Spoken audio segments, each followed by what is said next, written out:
రథసప్తమి రోజు ఇలా చేస్తే అష్టైశ్వర్యాలు కలుగుతాయి. మానసిక బాధలు తొలగిపోతాయి.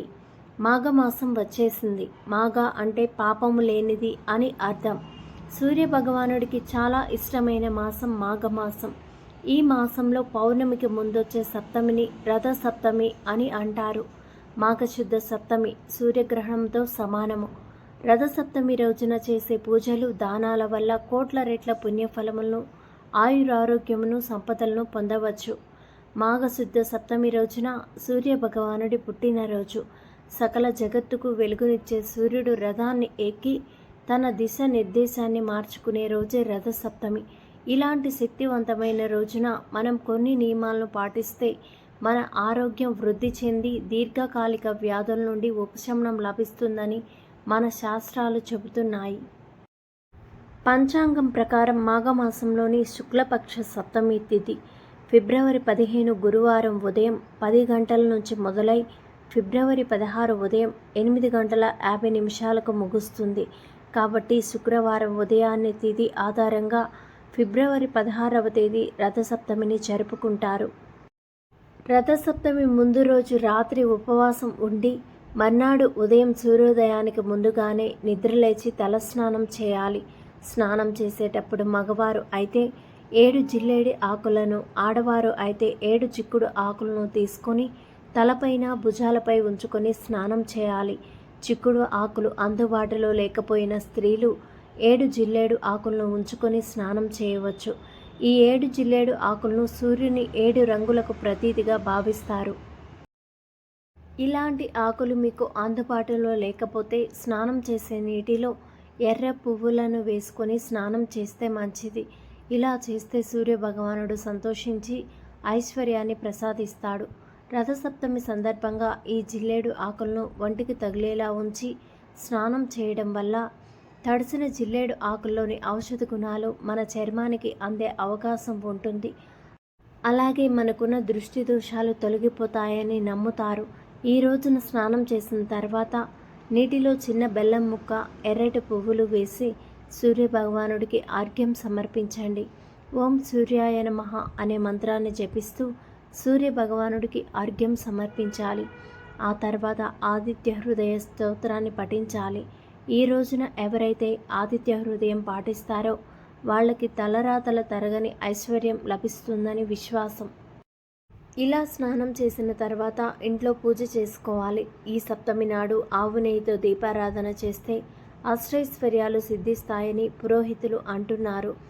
ఈ రోజున మన ఇంట్లో ఖచ్చితంగా ఆవు పాలు పొంగించి దేవునికి పాయసాన్ని నైవేద్యంగా సమర్పించాలి. కాబట్టి ముందుగా స్టవ్ని శుభ్రం చేసుకొని పసుపు రాసి కుంకుమ బొట్లు పెట్టి ఆవు పాలు పొంగించి ఆ పాలల్లో కొత్త బియ్యం, బెల్లం, నెయ్యి, యాలకులు వేసి పరమాన్నం తయారు చేయాలి. ఈ పరమాన్నాన్ని చిక్కుడు ఆకు మీద వేసి దేవునికి నైవేద్యంగా పెడితే చాలా మంచిది. చిక్కుడు ఆకుల మీద వేడివేడి పరమాన్నాన్ని నివేదించడం వల్ల ఆకులలోని ఔషధ గుణాలు పరమాన్నంలోకి చేరే అవకాశం ఉంది. ఇలా వీలు కాని వారు కనీసం ఒక తమలపాకు మీద అయినా నైవేద్యాన్ని సమర్పించవచ్చు.